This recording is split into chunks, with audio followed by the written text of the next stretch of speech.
جو انٹرنیٹ استعمال کرتے ہیں اس میں کوئی بھی ویب سائٹ اوپن کرنے کے لیے 3 بار W لکھنا پڑتا ہے، جس کا مطلب ہے ورلڈ وائڈ ویب۔ اسے سرفیس ویب اور لائٹ ویب بھی کہا جاتا ہے۔ لیکن آپ کے لیے سب سے حیرت انگیز بات یہ ہوگی کہ دن رات استعمال کر کے بھی جس انٹرنیٹ کو ہم ختم نہیں کر سکتے، یہ کل انٹرنیٹ کا صرف 5% ہے۔ باقی کا 95% انٹرنیٹ عام لوگوں کی آنکھوں سے اوجھل ہے۔ اب آپ کے ذہن میں سوالات پیدا ہوئے ہوں گے کہ یہ 95% انٹرنیٹ ہماری آنکھوں سے کیوں اوجھل ہے، ہم اسے کیوں نہیں دیکھ سکتے؟ اس اوجھل انٹرنیٹ کی عظیم دنیا میں کیا کیا چھپا ہوا ہے اور عام لوگوں سے اسے کیوں چھپایا ہوا ہے؟ تو آج کی اس ویڈیو میں ان تمام سوالوں سے پردہ اٹھائیں گے تاکہ حقائق کھل کر ہمارے سامنے آ سکیں۔ ورلڈ وائڈ ویب کو ٹم برزلی نے 1989 میں ایجاد کیا اور 6 اگست 1991 کو باقاعدہ منظر عام پر لایا۔ پھر یہ ٹیکنالوجی گولی کی رفتار سے ترقی کرتے کرتے یہاں تک پہنچ گئی۔ اس طرح پوری دنیا سمٹ کر ایک کمپیوٹر کی اسکرین پر اکٹھی ہو گئی۔ ویب کے فوائد سے انسانیت مستفید ہونے لگی، بلکہ وقت کے ساتھ ساتھ اس کی محتاج بن کر رہ گئی۔ ویب کی تیز رفتاری کی وجہ سے دستاویز کی منتقلی اور خط و کتابت ای میل کی شکل میں تبدیل ہو گئے اور بڑی بڑی کمپنیوں اور اداروں نے بھی اس ویب سائٹ کا استعمال شروع کر دیا۔ ایک طرف پوری دنیا اس نعمت سے مستفید ہو رہی تھی تو دوسری طرف ڈیوڈ چام نے ایک مضمون لکھا جس کا عنوان تھا سیکیورٹی وداؤٹ آئیڈینٹیفیکیشن، جس میں انہوں نے خبردار کیا کہ ورلڈ وائڈ ویب کے حد سے زیادہ استعمال کی وجہ سے لوگ اپنی پرسنل معلومات کی نگرانی سے محروم ہوتے جا رہے ہیں۔ لوگوں کو یہ بھی معلوم نہیں کہ ان کی معلومات درست ہیں یا پرانی ہیں۔ چنانچہ جس خدشے کا اظہار ڈیوڈ چام نے کیا تھا، آج ہر کوئی یہ جانتا ہے کہ گوگل اور فیس بک سمیت دیگر ویب سائٹس بھی اپنے یوزر کے بارے میں اتنا کو جانتی ہیں کہ ان کے قریبی دوست یا سگے بھائی بہن بھی اتنا نہیں جانتے ہوں گے۔ چنانچہ انہی سورسز کو استعمال کرتے ہوئے دنیا کے خفیہ اداروں نے جاسوسی کا جال بچھا دیا اور لوگوں کی پرسنل معلومات کا غلط استعمال شروع کر دیا۔ یہاں سے انٹرنیٹ کی دنیا میں ایک نیا موڑ آتا ہے اور حکومتیں یہ سوچنا شروع کر دیتی ہیں کہ انٹرنیٹ پر ڈیٹا کے تبادلے کی سیکیورٹی کے لیے کوئی نظام ہونا چاہیے تاکہ کوئی اسے چوری نہ کر سکے اور ان کے ملک کے لوگوں کی پرسنل معلومات غلط ہاتھوں نہ لگے۔ چنانچہ اس مقصد کے لیے امریکی نیوی کے 3 ریسرچر نے یہ بڑا اٹھاتے ہوئے آنین راؤٹنگ کا نظام پیش کیا۔ اس نظام کو اس طرح بنایا گیا تھا کہ کوئی بھی شخص کسی کے ڈیٹا کو چرا نہیں سکتا تھا اور نہ ہی بغیر اجازت کے ویب سائٹ کو اوپن کر سکتا تھا۔ لیکن حیرت انگیز طور پر بڑی تبدیلی اس وقت سامنے آئی جب امریکی نیول ریسرچ لیبارٹری نے اس نظام کو اوپن سورس کر دیا، یعنی ہر کسی کو اس سے مستفید ہونے کی اجازت دے دی، ہر کوئی اسے چلا سکتا تھا، جس کا نتیجہ یہ نکلا کہ دنیا بھر کے جرائم پیشہ ور لوگوں نے اس نظام کو اپنے گھنونے جرائم کے لیے استعمال کرنا شروع کر دیا اور اسی کا نام ڈارک ویب ہے۔ چلیں اب ہم اس کو آسان الفاظ میں سمجھنے کی کوشش کرتے ہیں۔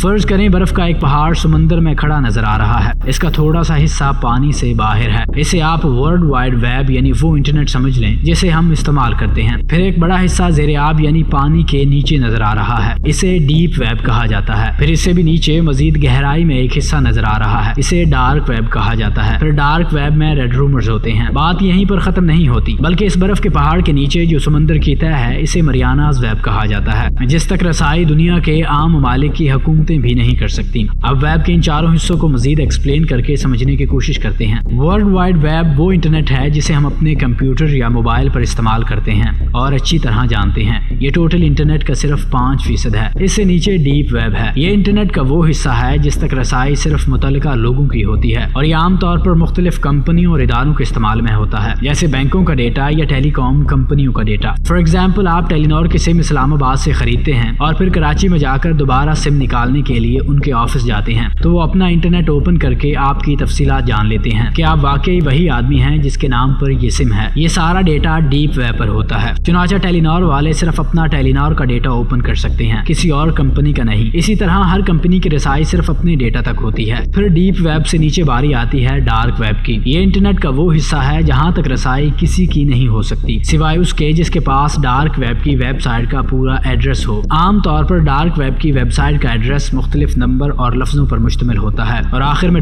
.com کی بجائے .tor یا .onion وغیرہ ہوتا ہے۔ یہاں جانے کے لیے متعلقہ ویب سائٹ کے ایڈمن سے رابطہ کرنا پڑتا ہے جو آپ سے رقم وصول کر کے ایک ایڈریس دیتا ہے۔ جب آپ پورا اور ٹھیک ایڈریس ڈالتے ہیں تو یہ ویب سائٹ اوپن ہوتی ہے، لیکن یاد رکھیں گوگل یا عام براؤزر پر یہ ویب سائٹ اوپن نہیں ہوتی، یہ صرف ٹور پر ہی اوپن ہوتی ہے۔ اور یہ بھی یاد رکھ لیں کہ ان ویب سائٹ کو اوپن کرنا یا دیکھنا بھی قانوناً جرم ہے۔ اگر آپ کے بارے میں صرف اتنا پتہ چل جائے کہ آپ نے ڈارک ویب پر وزٹ کیا ہے تو اس پر آپ کی گرفتاری اور سزا ہو سکتی ہے۔ پھر ڈارک ویب پر ریڈ رومرز ہوتے ہیں، یعنی ایسے پیجز جہاں لائیو اور براہ راست قتل و غارت گیری اور بچوں کے ساتھ زیادتی دکھائی جاتی ہے۔ ایسے لوگ جن کے پاس پیسہ بہت زیادہ ہوتا ہے اور ان کی فطرت مسخ ہو چکی ہوتی ہے تو وہ اس قسم کے مناظر دیکھنے کے عادی ہوتے ہیں، چنانچہ وہ ان ریڈ رومرز میں جاتے ہیں۔ وہاں ہر چیز کی بولی لگی ہوتی ہے، مثلا زیادتی دکھانے کے اتنے پیسے، پھر زندہ بچے کا ہاتھ کاٹنے کے اتنے پیسے، اس کا گلا دبا کر مارنے کے اتنے پیسے، پھر اس کی کھال اتارنے کے اتنے پیسے وغیرہ۔ اس کے علاوہ ہر قسم کی منشیات، اسلحہ اور جو کچھ آپ سوچ سکتے ہیں وہ آپ کو وہاں بآسانی مل جاتا ہے۔ یہاں تک کہ وہاں ریٹ لگے ہوتے ہیں کہ فلاں لیول کے آدمی کو قتل کروانے کے اتنے پیسے، مثلا صحافی کے قتل کے اتنے پیسے، منسٹر کو قتل کرنے کے اتنے پیسے، 16 گریڈ کے آفیسر کو قتل کرنے کے اتنے پیسے وغیرہ۔ اسی قسم کی ایک ویب سائٹ سلک روڈ کے نام سے بہت مشہور تھی۔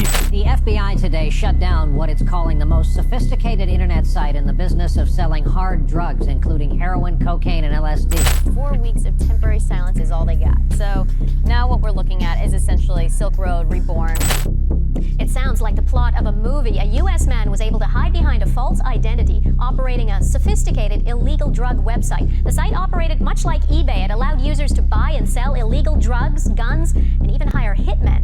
Jury will decide a case that could impact the future of internet privacy. It involves a little-known part of the internet known as the dark web and a website called the Silk Road. اسے امریکی intelligence نے بڑی مشکل سے ایڑی چوٹی کا زور لگا کر ٹریس کر کے 2015 میں بلاک کیا تھا۔ آخری نمبر پر باری آتی ہے مریاناز ویب کی۔ یہ انٹرنیٹ کی دنیا کا سب سے گہرا حصہ ہے۔ حقیقی دنیا میں سمندر کا سب سے گہرا حصہ مریاناز ٹرنچ کہلاتا ہے، اسی لیے اسی کے نام پر اس ویب سائٹ کا نام بھی رکھا گیا ہے۔ انٹرنیٹ کے اس حصے میں دنیا کی چند طاقتور حکومتوں کے راز رکھے ہوئے ہیں، جیسے امریکہ، چائنا، اسرائیل اور دیگر قوتیں وغیرہ۔ یہاں انٹری کسی کے بس کی بات نہیں، یہاں کوڈ ورڈ اور کیز کا استعمال ہی ہوتا ہے۔ ایک سب سے اہم بات یہ بھی سن لیں کہ ڈارک ویب پر جتنا بھی کاروبار ہوتا ہے وہ بٹ کوئن میں ہوتا ہے۔ بٹ کوئن ایسی کرنسی ہے جو کسی قانون اور ضابطے میں نہیں آتی اور نہ ہی ٹریس ہو سکتی ہے۔ کسی کے بارے میں یہ نہیں جانا جا سکتا کہ اس کے پاس کتنے بٹ کوئنز ہیں۔ ڈارک ویب پر اربوں خربوں کا یہ غلیظ کاروبار بٹ کوئنز میں ہوتا ہے۔ اب آخر میں سوال کا جواب جو اس سارے معاملے کو سن کر آپ کے ذہن میں پیدا ہوا ہوگا کہ اس ویب پر ہی پابندی کیوں نہیں لگا دی جاتی، تو بات یہ ہے کہ جیسے پستول یا کلاشنکوف ہم اپنی حفاظت اور سیکیورٹی کے لیے استعمال کرتے ہیں، چھری سبزی کاٹنے کے لیے بنائی جاتی ہے۔ اب اگر کوئی چھری کو اٹھا کر کسی کے پیٹ میں گھونپ دے تو قصور چھری کا نہیں بلکہ اس کے استعمال کا ہے۔ چھری پر اگر پابندی لگا دی جائے تو تمام انسانوں کا حرج ہوگا، لہٰذا اس کا حل یہی ہے کہ جو اس کا غلط استعمال کرے اسے عبرت کا نشان بنا دیا جائے اور باقی لوگوں کو پہلے سے ہی بتا دیا جائے کہ بھائی اس کا غلط استعمال آپ کی دنیا و آخرت برباد کر سکتا ہے۔